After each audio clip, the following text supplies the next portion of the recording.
Magandang araw mga kaibigan. Bigyan natin ng reaction, opinion itong video posted by 105.9 True FM Brigada. Interview ni Ted Filon at DG Chacha kay Congressman Garbin, ang kinatawan ng Ako Bicol Party List kasama si Saldico. Maganda itong interview. Yung kamag-anak mismo ni Saldico kinonfirm everything is okay. So kung okay, nakakulong o hindi? Pakinggan natin itong magandang update na ito ni Congressman Garbin ng Ako Bicol Party List. Magandang umaga, Manong Ted, at kay DJ Chacha. Sa lahat ng tagapanood at tagapakinig po, magandang umaga po. Sir, nung po kayo nakausap namin, kaninyo agad yung pinalipad sa Prague ang inyong Chief of Staff, from Milan in Italy, para lang ho talaga alamin ang balita sa sinasabi ng Presidente na nahuli ng otoridad doon daw po sa Prague, si Ginoong Saldico at hawak ngayon because of immigration issues. Ano po ang report ng inyong Chief of Staff, sir? Well, tama po kayo, Manong Ted. Ang aking Chief of Staff, si Attorney Jess Lapus, nagbabakasyon siyang Milan. At agad-agad nung balita na tumutok yung balita na nahuli nga, ay inutusan natin na lumipad na sa Prague to situate the condition of Saldico and to give some assistance kung mapipwede. Bagamat ay pumunta siya kaagad-agad kasi 1 hour lang naman yung kanyang flight. Pagdating niya sa Prague, wala siyang nakuhang any information whatsoever to the authorities, police authorities. Gaya din ang sinasabi ng Ministry of Justice ng Czech Republic. Kung sila nga po ay walang information, how much more kaya yung ating pang inutusan na empleyado na nagbabakasyon sa Czech Republic po, o sa Milan. So, until now, wala po talaga tayong information whatsoever. Nakipag-ugnayan ho ba ang inyo pong tauhan sa embahada natin doon sa parting yun ng Europa? Sa katotohanan po sa report, because we presume na kapag ganyan ho, di po ba, attorney, agad dapat sabihan po yung embassy noong noong tao na kanila pong hawak. Well, tama po, Manong Ted, yun din ang aking instruction to coordinate with our embassy officials. But unfortunately, ang sabi niya ay sirado because he arrived there Friday evening, and then Saturday, Sunday, sarado yung embahada. But what he did is to closely coordinate with the police ng Prague, police authorities, and wala siyang nakuhang sagot at wala ding impormasyon na maibigay yung police authorities sa Prague. So far po, sir, ano po ang hawak niyong impormasyon ngayon dito po sa sitwasyon ni Mr. Saldico? I was able to reach out po sa pinakamalapit, sa pinakapamilya.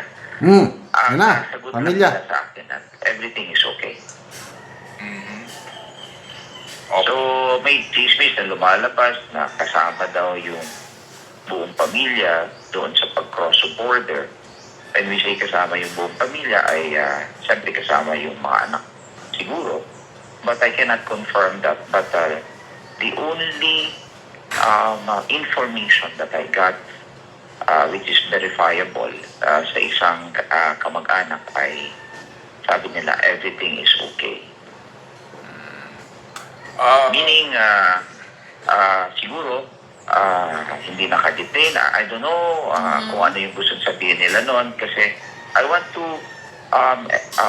inquire further kung nakadetain ba, what's the underlying circumstance. Ang sagot lang nila sa akin is everything is okay. So, Congressman, hindi na po talaga kayo nagtanong kung totoong na-detain si Saldico. And pwede po ba naming malaman kung sino po itong kaanak na inyo pong nakausap? Ay, on the condition po na huwag i-mention yung kanyang pangalan kasi he wants to protect also his privacy. Nakakaawa naman po. Sige po. Nobody wants to. Oo. Pero, Yun lang po ang aking masasabi talaga. So yan magandang development ito. Congressman, What really Magandang development dahil ito na, ako Bicol Party List. Kasamahan siya ni Saldico. Siyempre, concerned. Inutusan ang kanyang chief of staff na nagkataon, nagbabakasyon sa Italy, Milan, Italy. Tama ba yun? Pinuntahan, walang informasyon. Tapos, ito ang maganda, yung ni-reach out niya na member ng immediate family. Anong pag-intindi nyo? Everything is okay. Kung ako ang sasagot niyan, hindi siya nakadetain. Everything is okay. Kasi kung nakakulong, are you okay or not okay? Mahirap yung makulong. Kaya yung statement ng pamilya ni Saldico na everything is okay, connecting the dots, yun na yung sinasabi ni Attorney Roque, na si Saldico mismo ang nag-confirm kay Attorney Roque na hindi siya nakakulong. Sayang, akala ko pa naman totoo na. Kasi ako, gustong-gusto ko sana kung nahuli na si Saldico, gustong-gusto ko mapauwi na siya sa Pilipinas para harapin yung kasong sinampa sa kanya. Hindi pa naman siya proven guilty, kaya lang, marap siya sa hukuman na sana i-declare ng Sandigan Bayan na non-bailable yung kasong isinampa sa kanya para makulong na rin at magdusa na. Public opinion lang, maraming naniniwala, public perception, na isa si Saldico sa masterminds na kailangan magdusa. Kailangan hindi lang siya nag-iisa. Mayroon siyang mga kapwa mastermind na mas mataas sa kanya na dapat pagdusahan itong ginawang panluloko, pagnanakaw sa kaban ng taong bayan. Salamat mga kaibigan sa inyong pagsubaybay sa channel na ito. Nakakatulong kayo ng malaki sa tribong Talandig ng Bukidnon dahil ang sweldo natin sa channel na ito is pantulong po sa tribo. Namimigay tayo ng libreng yero at pako para makapagpatayo sila na mas maayos na tirahan. Panoorin niyo ang video na ito. Karon mo na ni kadako sa buslot sa atop sa natabangan na mo og yero. So kuha na gid kayo mga dagko na gid og buslot. So malumpag na gid siya tungod kay sige naman og kaul. So mao na ni ang ilang pagpuyo, ilang kahin.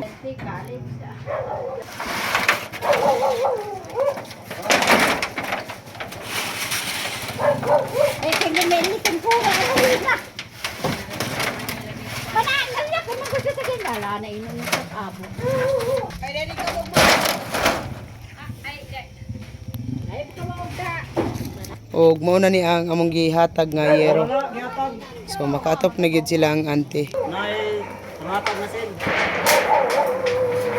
Kami karepir sa mong balay. Walang yun.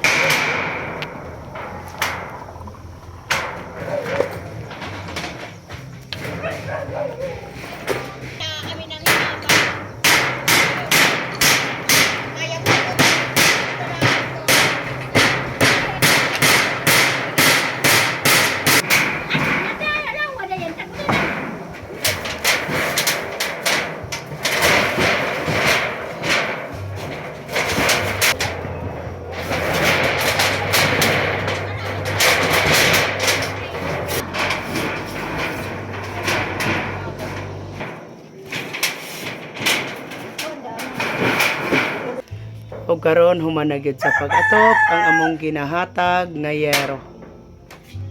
Salamat sa Ginoo nga nagsagat ilis mi og atop og sa nag-sponsor nga 25 na katuig na na ilisan gyud.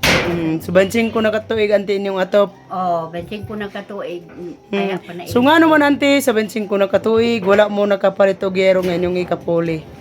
Tungod daghan ang akong mga estudyante nga akong gisuportahan. O unsa na yung mga grade ante sa inyong estudyante? First year college, dayon graduating sa grade 12, Oh, grade 10, oh. grade 6, grade dayon preschool. So daghan imong estudyante. Oh, So dito ra gid imong kwarta. Dito na yun ang akong kwarta paingon sa akong mga estudyante. So salamat kayo ante. Pasalamat sa